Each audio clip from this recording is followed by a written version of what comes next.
तो फ्रेंड्स, तो भाई आज हम देखने वाले हैं आपका बहुत ज़्यादा ही most important topic class 12 physics का गॉस की प्रमेय, गॉस थ्योरम देखेंगे। भाई एग्जाम के लिए मोस्ट इम्पोर्टेंट है, इसकी पूरा व्युत्पत्ति देखेंगे, कैसे आपको इसका डेरिवेशन आप सिद्ध कर सकते हो, ठीक है। तो 5 नंबर का एग्जाम में पूछा जाता है, तो इस वीडियो को देखने के बाद आपके 5 नंबर पक्के होने वाले हैं, ठीक है। तो प्लीज़ वीडियो को लास्ट तक देखना। तो चलो बात करते हैं गॉस की प्रमेय, गॉस थ्योरम क्या होती है, मोस्ट इंपॉर्टेंट है, ठीक है। तो चलो देखते हैं गॉस थ्योरम के बारे में। तो पहले थ्योरी पढ़ो फिर समझते हैं इसे, ठीक है। तो देखो गॉस की प्रमेय आपसे कहा गया किसी वैद्युत क्षेत्र में स्थित, किसी वैद्युत क्षेत्र क्या होता है, ई होता है वैद्युत क्षेत्र, इलेक्ट्रिक फील्ड में स्थित बंद पृष्ठ से निर्गत संपूर्ण वैद्युत फ्लक्स का मान उस पृष्ठ द्वारा परिबद्ध कुल आवेश का 1/ε0 गुना होता है, ठीक है। मतलब आपको कोई वैद्युत क्षेत्र होगा, आपके पास वैद्युत क्षेत्र कौन सा, ई, ठीक है। ई आपका वैद्युत क्षेत्र होगा। कह रहा है ई में स्थित कोई बंद पृष्ठ से स्थित आपका जो वैद्युत फ्लक्स होगा फाई ई, वैद्युत फ्लक्स को हम लोग फाई ई से प्रदर्शित करते हैं, ठीक है। फाई ई का जो मान होगा उस पृष्ठ द्वारा परिबद्ध कुल आवेश क्यू का 1/ε0 गुना होता है। ये आपकी गॉस की प्रमेय होती है, ठीक है। आप देख सकते हो इसका फॉर्मूला क्या होता है, पूरा आप देख सकते हो। ये होता है phi E equal to close integration E D A equal to Q/ε0, ठीक है।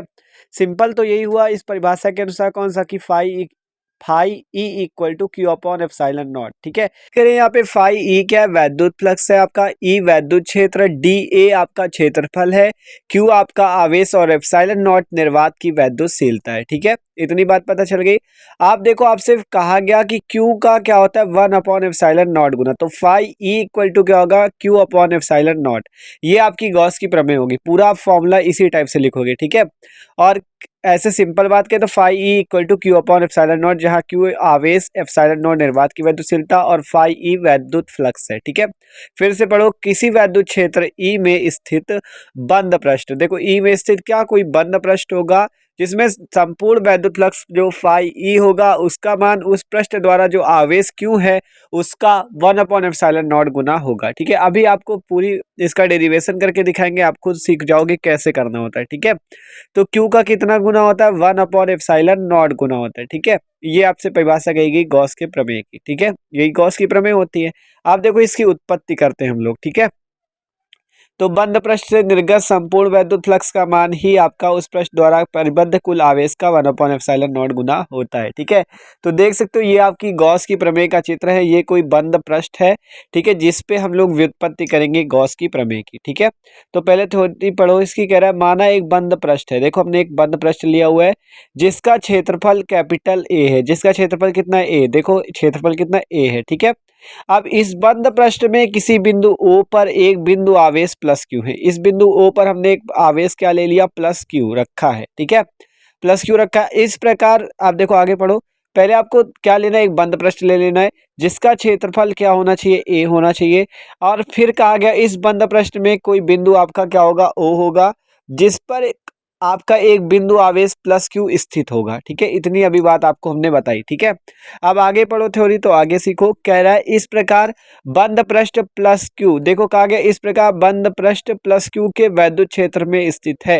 ये जो बंद पृष्ठ है ये प्लस क्यू के वैद्युत, प्लस क्यू आवेश के वैद्युत क्षेत्र में स्थित है, ठीक है। क्योंकि प्लस क्यू आवेश इस पे स्थित है तो ये उसी के वैद्युत क्षेत्र में स्थित है, ये पूरा बंद पृष्ठ आपका, ठीक है, वैद्युत क्षेत्र में स्थित है, ठीक है।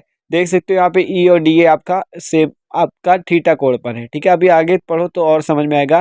कह रहा माना इस पृष्ठ के बिंदु P पर एक अत्यंत लघु क्षेत्रफल dA लिया गया है, इस बिंदु P की O से दूरी r है, ठीक है, इस बिंदु P की O से दूरी r है। सिंपल ये समझो, ये जो बिंदु O है इससे r मीटर दूरी पर एक बिंदु P है जिस पर E वेक्टर और dA वेक्टर थीटा कोण पर स्थित है, r मीटर की दूरी पर आपका एक बिंदु P है, ठीक है। इसी पर हमें वैद्युत फ्लक्स निकालना है, ठीक है।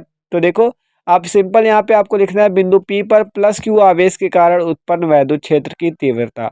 ये जो बिंदु P था, बिंदु P है, इस पर प्लस क्यू आवेश के कारण क्या लगेगा, वैद्युत क्षेत्र। तो वैद्युत क्षेत्र की तीव्रता का फॉर्मूला हो जाएगा E इक्वल टू 1/4πε0 Q/r², ठीक है। अब आपको इसे सिंपल समीकरण 1 मान लेना है, ठीक है। देखो यहाँ पे आपको बिंदु P दिख रहा है, इस प्लस क्यू आवेश के कारण बिंदु P पर वैद्युत क्षेत्र लगता है, ठीक है, बिंदु आवेश के कारण। तो ये फॉर्मूला उसका होता है E इक्वल टू 1/4πε0 Q/r²।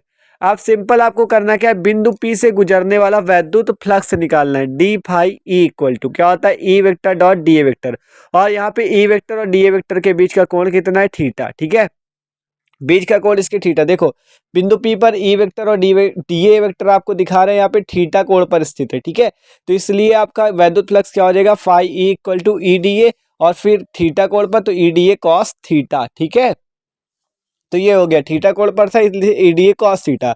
अब आपको यहाँ पे ई की वैल्यू पता है कितनी, अभी ऊपर समीकरण एक बनाया था ना हमने ई की वैल्यू, तो वही वैल्यू हमें ई की यहाँ पे रख देनी, 1/4πε0 Q/r²।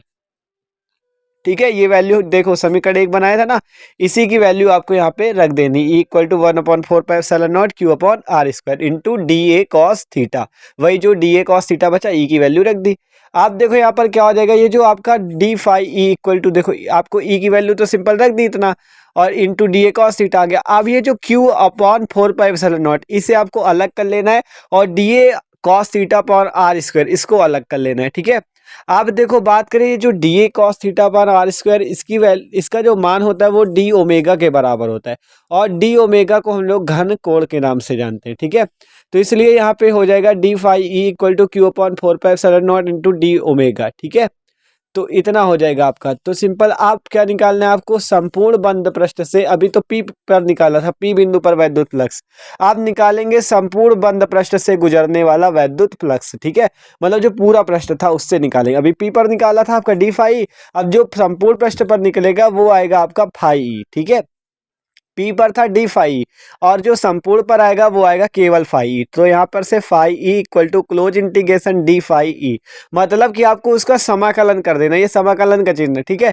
उसका समाकलन कर दोगे, देखो डी फाई ई की वैल्यू भी निकाली थी Q/4πε0 इंटू डी ओमेगा, तो बस वही वैल्यू यहाँ पे रख देनी, Q/4πε0 इंटू डी ओमेगा। ठीक है, आप बात करिए Q/4πε0 कांस्टेंट है, तो इसे आपको बाहर ले लेना है, और फिर लिख देना क्लोज इंटीग्रेशन डी ओमेगा। अब आपको क्लोज इंटीग्रेशन डी ओमेगा की भी वैल्यू याद रखनी है।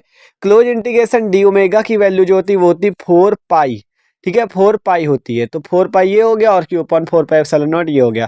अब यहाँ 4 पाई ऊपर भी नीचे भी, तो दोनों आपस में कैंसिल हो जाएंगे, तो यहाँ से हम लिख सकते हैं phi E equal to Q/ε0, या लिख सकते हो Q इंटू 1/ε0। तो वही चीज कि Q का क्या होता है, 1/ε0 गुना होता है, और यही प्रमेय आपकी किसकी है, गॉस की। तो देख सकते हो एकदम आसान थी, 5 नंबर की पूछी जाती है आपकी एग्जाम में। ठीक है, तो ये थी आपकी गॉस की प्रमेय, देख सकते हो एकदम आसान थी। ठीक है, पूरा देख लो एक बार फिर से। तो ये थी आपकी गॉस की प्रमेय, एकदम चित्र बनाना है आपको, और इसी टाइप से पूरा लिख देना है, 5 नंबर मिलेंगे। तो यार वीडियो अच्छा लगा हो तो लाइक भी कर देना, और चैनल पे ना हो तो प्लीज़ सब्सक्राइब भी कर देना। Okay, thanks for watching this video.